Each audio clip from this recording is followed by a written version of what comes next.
ओम शांति।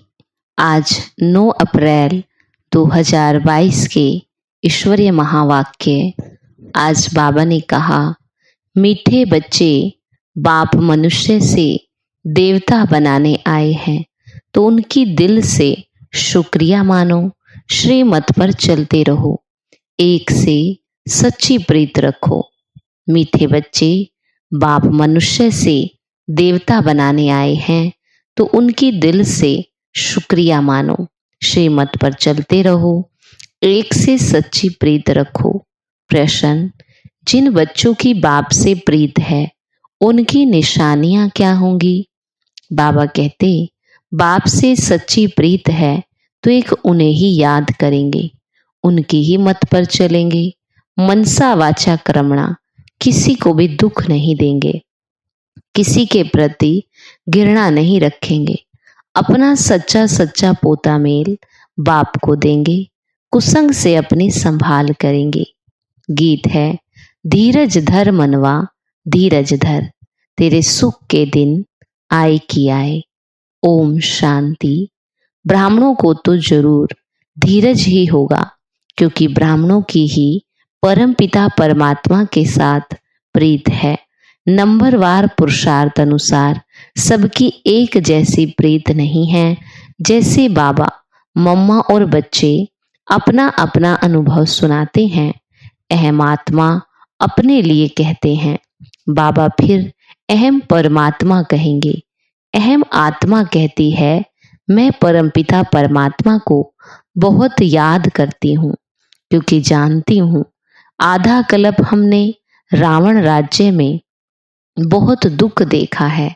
ऐसे भी नहीं शुरू से ही दुख होता है, नहीं, रावण राज्य में धीरे धीरे दुख की वृद्धि होती है, कलाई कम होती जाती है। अहम आत्मा को अब परमपिता परमात्मा बतलाते हैं कि पहले तुम अव्यभिचारी भक्ति में थे, सिर्फ मुझे याद करते थे, फिर व्यभिचारी रजोगुणी भक्ति में आए, अभी तो तमोगुणी भक्ति हो गई। जो आया उनको पूजते रहते, इसको कहा जाता है भूत पूजा, क्योंकि शरीर पंच तत्वों का बना हुआ है। ये फलाना स्वामी है, सिर्फ पंच तत्वों के शरीर को देख कहते हैं, उनके चरणों में गिरते हैं। ये है तमो प्रधान भक्ति। अभी हम आत्मा जानते हैं, परम पिता परमात्मा फिर से आए हैं हमको अपना वर्षा देने, इसलिए जितना हो सके उनको याद करते हैं। उनका फरमान है, निरंतर मुझे याद करो, देही अभिमानी भव अथवा आत्म अभिमानी भव। बाबा सुनाते हैं, घड़ी घड़ी बाप का शुक्रिया करता हूँ। बाबा, आपने मुझे अंधियारे से निकाला है। बाबा के साथ हमारी प्रीत है और सबकी है विनाश काले विपरीत बुद्धि।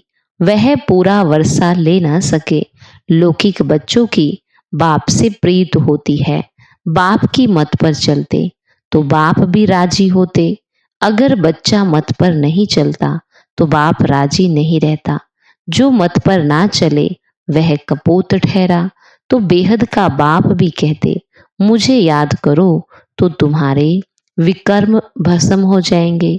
मेरे बने हो तो कोई भी पाप कर्म कर्मेंद्रियों से नहीं करना, कभी श्रीमत का उल्लंघन नहीं करना। बाप तुम्हें पुजारी से पूज्य बना रहे हैं तो बाप का कितना शुक्रिया मानना चाहिए। उनकी मत पर नहीं चलेंगे तो जन्म जन्मांतर के लिए पद भ्रष्ट कर देंगे।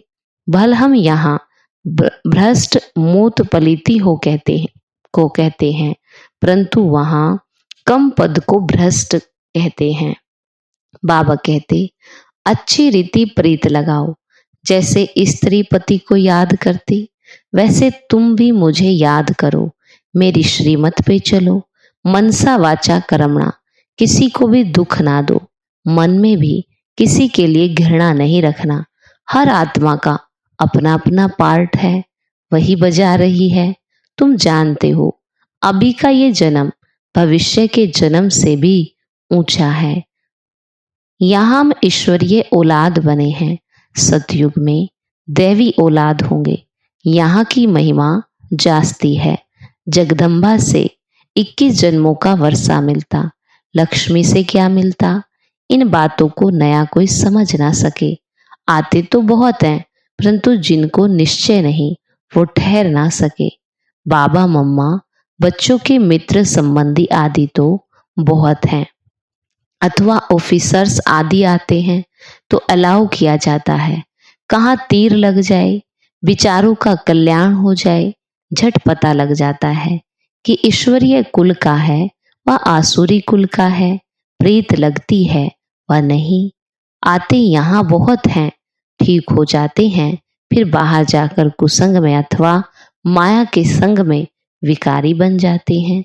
लिखते हैं, हमने हार खाई, लेकिन अगर ना बताए और वृद्धि होती जाएगी। तुम्हारी अब प्रीत बुद्धि है बाबा के साथ। हाँ, तुम्हारे में भी नंबरवार पुरुषार्थ अनुसार प्रीत बुद्धि है। श्री बाबा बच्चों को समझाते हैं, कभी भी कोई विकर्म नहीं करना, श्रीमत पर चलना। बाबा के बने हो तो तुम्हारी चलन भी ऐसी होनी चाहिए। बाबा को पूरा मालूम होना चाहिए। बाबा मुक्ति, जीवन मुक्ति, विश्व की बादशाही देते हैं, और बच्चों के पास क्या है वह बाप को पता नहीं। बाप के पास तो पूरा पोता मेल आना चाहिए। मेरे को देने से तुम्हारा नुकसान नहीं होगा। वह तो सब पैसे आदि अपने काम में ले लेते। मैं तो हूं निराकार, तुम बच्चों के ही काम में लगाता हूं। जैसे गांधी जी देश के काम में लगाते थे, इसलिए उनका नाम बाला है।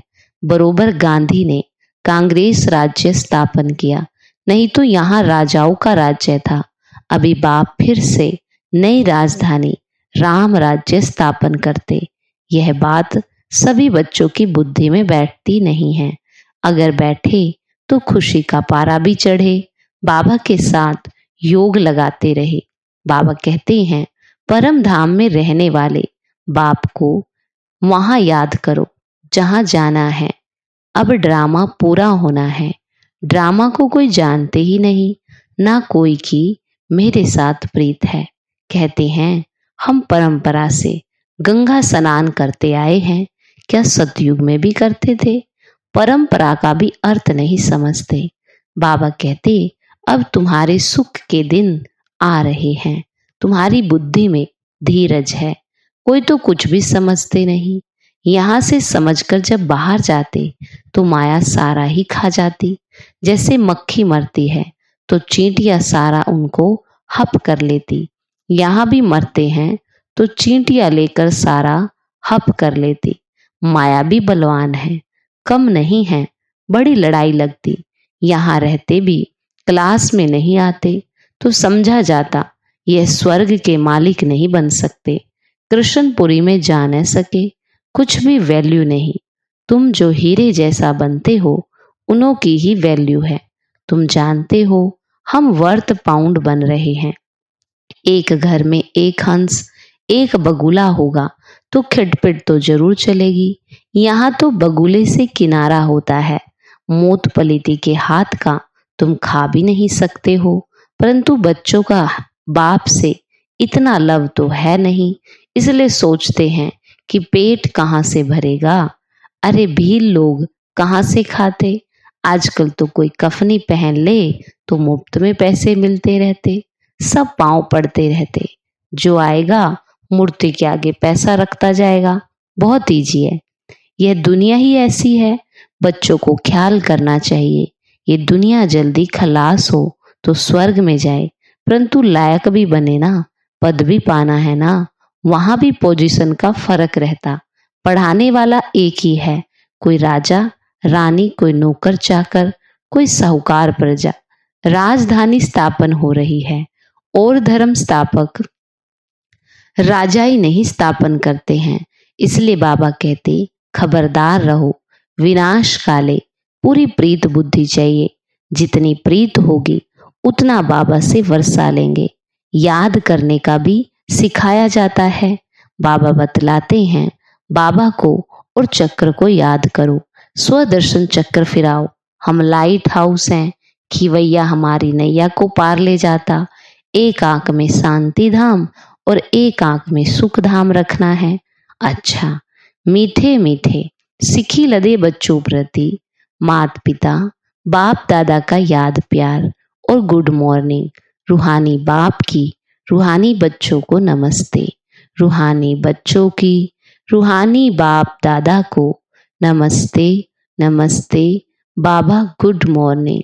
शुक्रिया बाबा, शुक्रिया। धारणा के लिए मुख्य सार।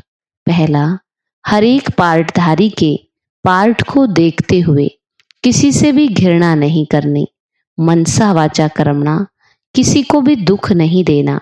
दूसरा, बाप को अपना पूरा पूरा पोता मेल देना है। विनाश काले पूरा प्रीत बुद्धि बनना है। श्रीमत पर अपनी चलन श्रेष्ठ बनानी है।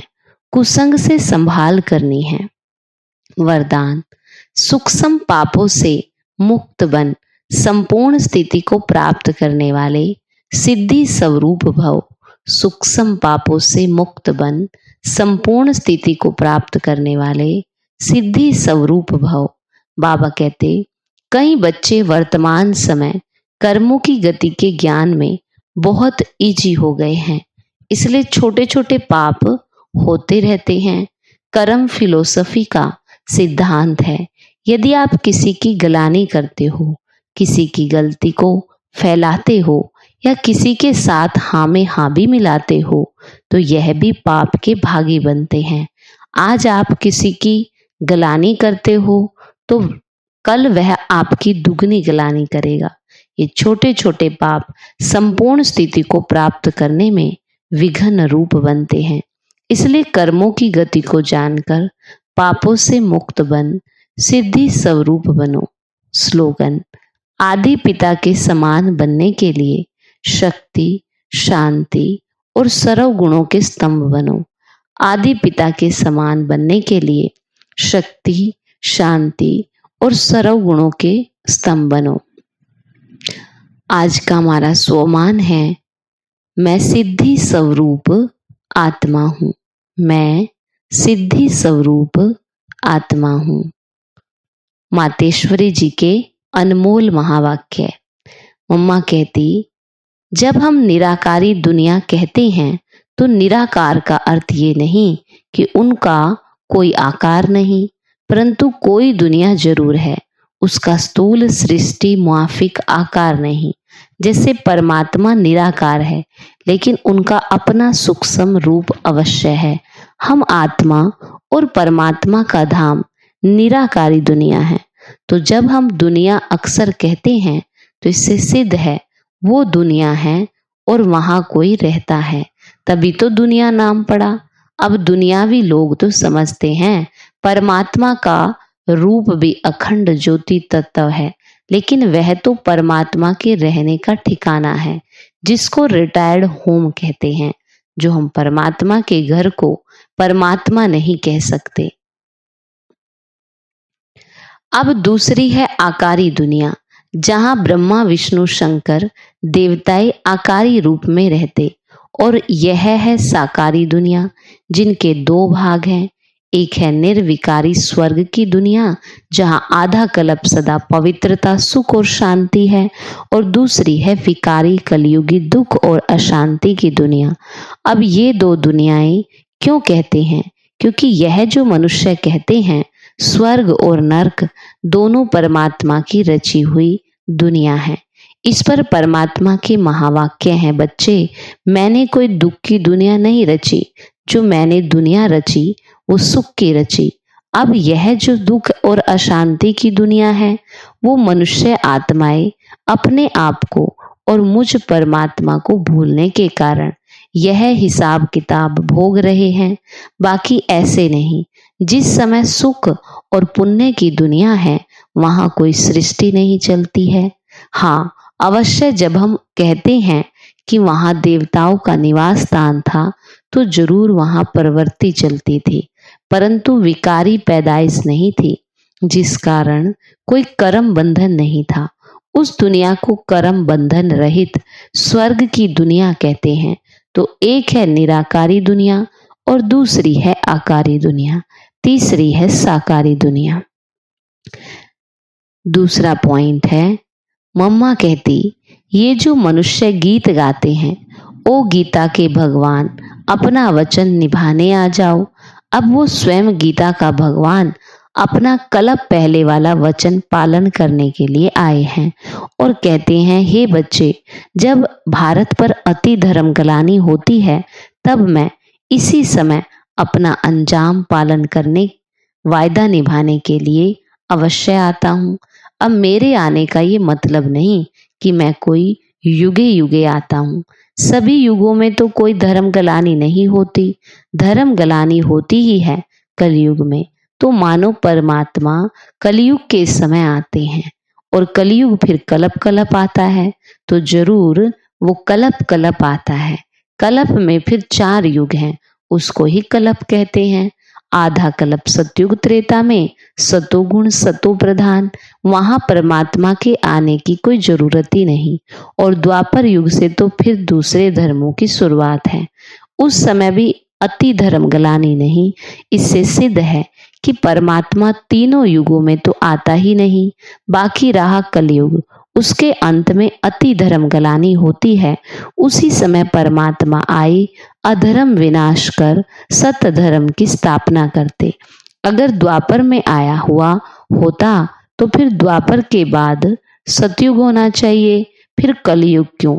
ऐसे तो नहीं कहेंगे कि परमात्मा ने घोर कलयुग की स्थापना की। अब ये तो बात नहीं हो सकती।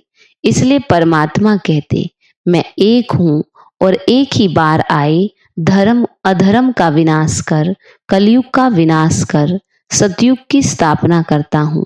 तो मेरे आने का समय संगम युग है। अच्छा, ओम शांति।